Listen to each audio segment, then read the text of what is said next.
emotional intelligence has come up several times. And now we've added spiritual and relational intelligence. Where do you think the line is between they have enough for me to work with and they're at a level that I can't work with? Where do we draw the line? If we can't have a conversation about it, it's probably not going to work. Like the conversation has to be like, we need to be able to put it on the table, talk about it, no matter what it is. And are you okay with feeling that there are times where maybe you're more in I'm teaching you role, I'm helping you build your emotional, relational, spiritual intelligence? At this point, I get it. Relationships are about the back and forth. And so I think with someone, I'd like to be able to both feel as though I can contribute, I can help, I can support, but I can also be in a position where I'm receiving and I'm growing from what you're offering, from what you're giving. That's really important to me at this point because I've spent a lot of time in the teaching role. I've spent a lot of time in the challenging role. Sometimes I've looked at myself and said, Jen, you really like broken things and you like fixing broken things. Like this thing has to end.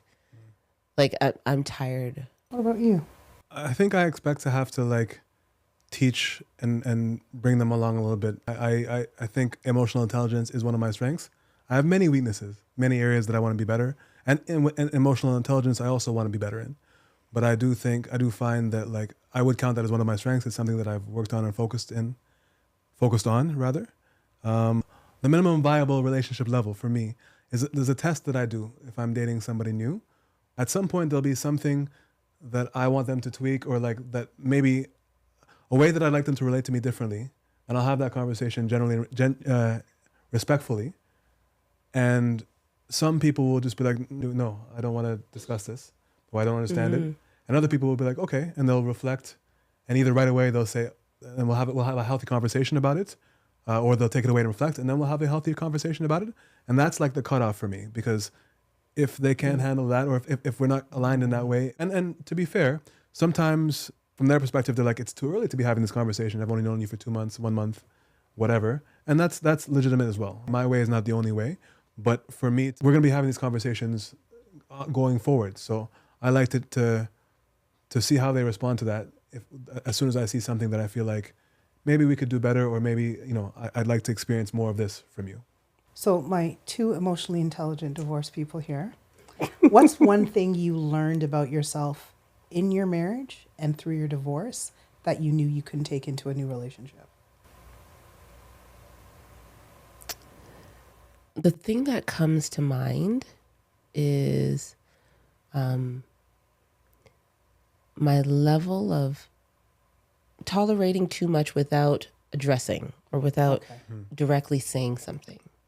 It took a year and how many days? 2 days before I was like, okay, Samuel, we need to sit down and you need to talk to me and tell me about all this uneasiness that I've been feeling for the last year.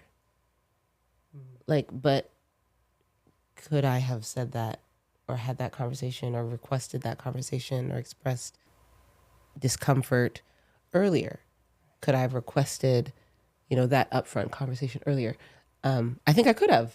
I don't think it needed to go that long. And I think that in new relationships is helpful because I'm more willing to express if something is going on that I don't feel good about. I'm like, hey, this is what I'm seeing, this is what I'm feeling, this is what's happening for me. Can we address it? Can we have this transformational conversation, right? So that we can revolutionize our relationships. I love that line. I'm laughing because that's the tagline of your podcast, yes, right? It's great. So. But I really do, I believe in it, right? And I'm really passionate about it. And I think it helps to confront the conflict head on in an open way, in a gentle way. We use gentle startup and all the skills, but not allowing things to fester, like the little bag of rotten tomatoes in the corner. Like, why are we leaving it there? To smell up the place? Right. Like talk about it. at the very least, talk about it. Even if you can't resolve it, you can't fix it, you can't do anything about it. Like at the very least, have a conversation about it so that it's on the table, so that we're all privy, to what's going on, instead of just feeling all the feels on the inside and being uncomfortable. Why do you think you waited? Yeah. I think I was hopeful. Like the disease would go away? Discomfort? Yes, on some level. I did lean into prayer a lot. And I think prayer was a way for me to almost cover over the discomfort. It was like, if I pray about it enough, then eventually it'll fix itself up, kind of thing. I just pray harder. Yeah, I think I was waiting till a point when it got too unbearable. Like it was too much, and I had to do something. And there was a breaking point, and there was like something that happened on our first year anniversary that had never happened before, and I was like, yeah, this has gone from bad to worse, and we can't go no further. Like we're not going past. There's a limit. There's a line. I didn't even know where the line was until it got crossed. Like, we don't put those boundaries in place until like sometimes we don't know, and that line got crossed, and I was like, no, that's not where. No, that's not what we're doing. Okay. And so that was like a jolt, a nudge, not a nudge. It was like a lightning bolt, really, for me. And I was like, have to address. And what about you, Sam? What's something that you realized either in marriage or in divorce was something you couldn't take into another relationship? Lying. Definitely lying. Yeah. I would have hoped you'd known that before, but at least I would have hoped so too. And like, I not to defend lying, but I'm going to defend lying. And I'm going to explain what happens, especially for men. Men and humans are tasked with carrying the world on their shoulders and keeping up a strong front. And part of protecting that strong front is not telling people actually what's going on. And so it becomes a habit for many men, not all men, to either say nothing or to be dishonest from a young age. Even something as simple as male children tend to spend longer in the bathroom because that's a time of solitude and distance from their parents. I know this because I did it, and then I was told about a study that said it wasn't just me, which was interesting. So men develop a habit of like, I need to hide in order to protect my necessary facade so that I'm not attacked by the world and rejected by women and all these other things. So there's a lifestyle of lying that many men live. And that's not to justify my lifestyle of lying, because lying is not okay. It's a cowardly way of doing things. There's reasons that people do it, but just because there's a reason for it doesn't mean it's the right thing to do. So I discovered in marriage, through hurting Genevieve immeasurably, just wasn't worth it. Like even like the painful truth or the difficult truth was a better way to do things. So whereas I was habitually and regularly lying to Genevieve in the time that we were married, in my relationships post, I really made a distinct effort to not lie, even if what I was saying was uncomfortable. And like there was times that I still did lie, and but it was shocking to me because it was no longer a part of my everyday life and parlance and the way that I was interacting with people. As you've started dating post-divorce, what happens when some remnants of and residue from your marriage and from divorce pop up into that current relationship? How do you handle that? Such a good question. Real good question. You want to go first? Or should I go first? It's tricky. Like, yep. There are still, if I'm honest, there are still mistakes that I make or things that I don't realize that are remnants of old behaviors or old ways of thinking that are still, that's still present, and I don't realize them until I'm there. So how do I make sure it doesn't happen is usually by trial and error, realizing, oh my gosh, I still think this way, or I still struggle in this way, or whatnot. That's my honest answer. Yeah, I think it's usually a surprise. It's usually sort of a shock when things come up, and I'm thinking of a specific relationship that I was building, or friendship that I was fostering.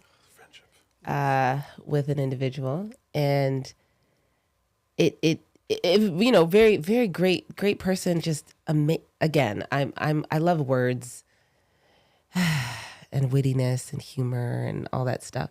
And he was just super witty, very funny, like hilarious.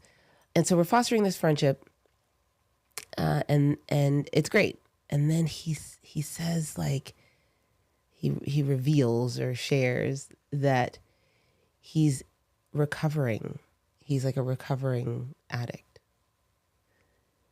And from that point, no word of a lie. Like, up until that point, we were great.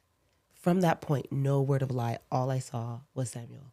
Like, I saw his facial expressions. I heard things that he used to say, like behaviors that he's, and I was like, no, I can't even do this. And this is a completely different person from a completely different place, like completely different decade, like Triggered. absolutely. And I was like, wow, Jen, all right. So we got some more work to do.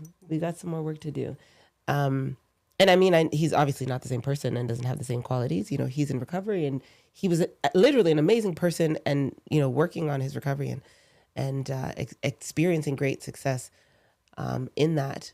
But all I could see was my past pain.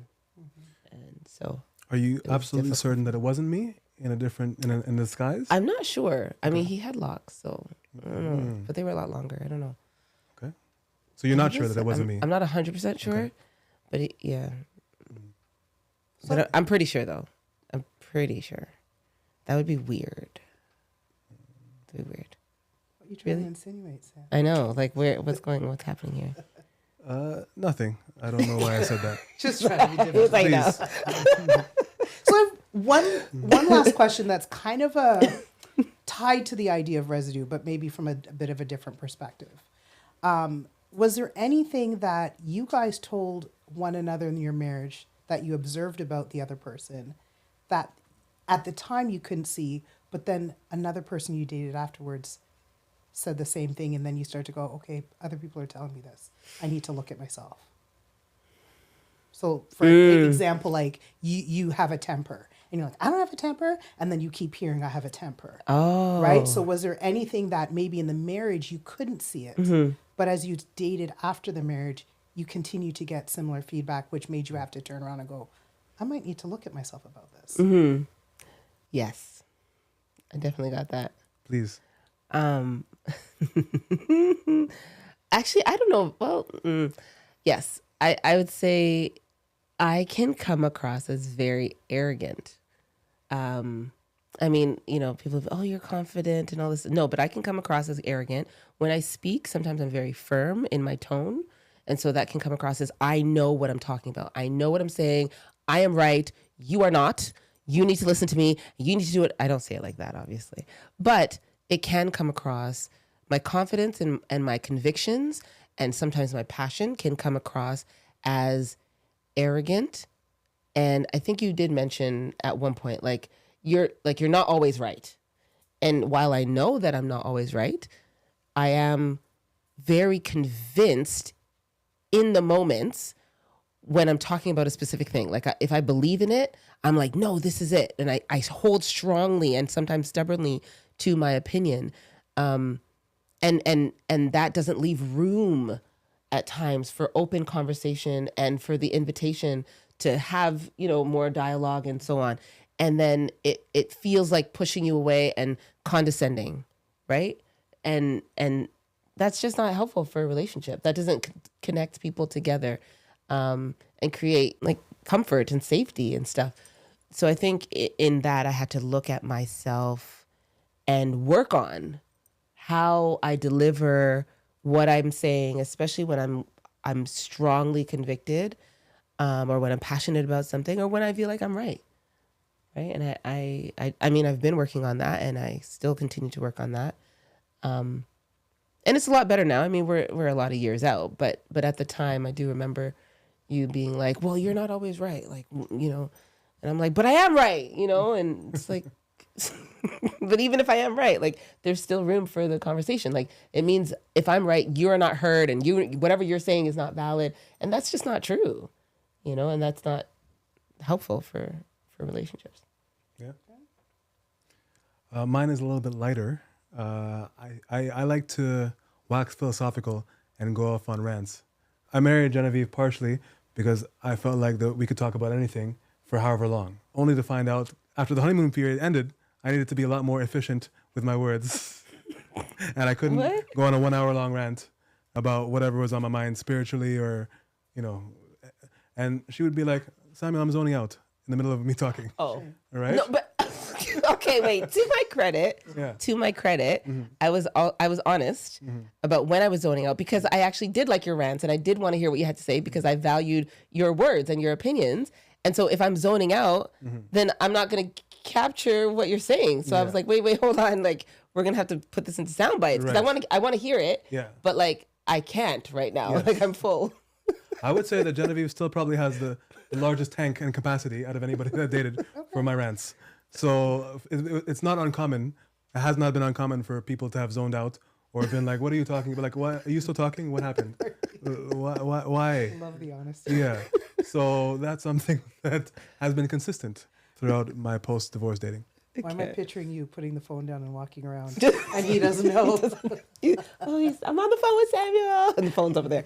Yeah. And I think, you want that. And to Genevieve's credit, she did a great job. And like that was real between us. Like we did have a lot of respect for each other in the way we thought. And we love to listen to each other. But like now I know that people have different capacities. Our minds are already full with everything else that's happening in our life. So now I think my expectations are lowered and more realistic for how much my partner is going to be able to handle my intensity of speech and of thought in one given setting. So, So as we close up, what's one bit of advice you would give to someone about navigating the world of dating post-divorce? Do your work. Do your work to heal. Please. Don't take all of that stuff, all of that pain, all of that grief, all of that brokenness. Don't take it into your next. Please. Please do your work. That is my only beg, my pleading. Do your work. I would say make sure you should actually be dating. A lot of what I was looking for was companionship and connection at the beginning, but that didn't align with necessarily who I was dating. Some of those people wanted life partners and I wasn't there. Right? So, and I really regret being in that situation and not knowing myself and understanding whether or not I should have been dating at all. I think there was a lot of times that I was dating and I probably shouldn't have been. Healing happened for me later on, but I had already been dating for years before that. I think in that process, I wish I had treated a lot of people better in that setting. Yeah.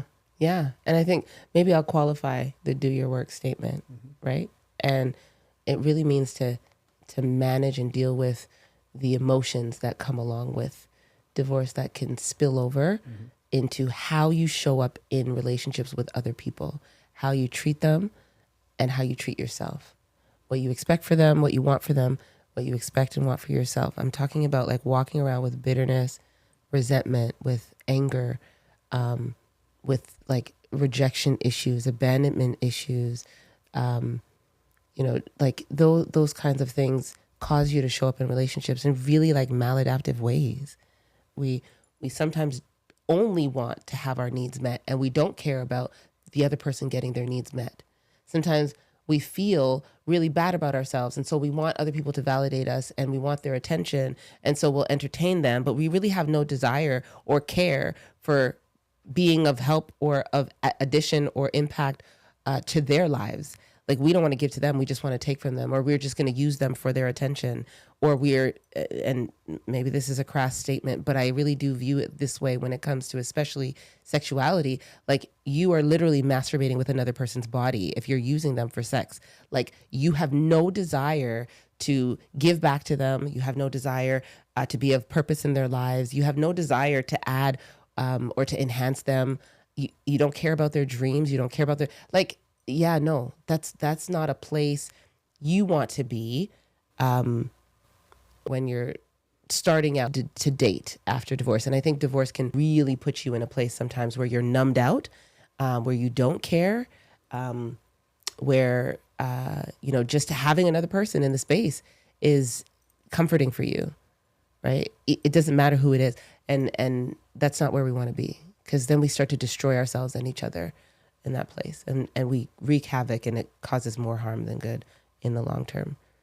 Have you gone back and talked to these people and apologized for, I don't know, treating them the way you've treated them? And I know, hey, I have my own people that I'm gonna call you and let you know. Yeah. Yeah. No. If you're watching this, you know who you are. I'm sorry. Go ahead. Yeah, that's a great point. I think some of those conversations would still be good ones to have. Mm-hmm.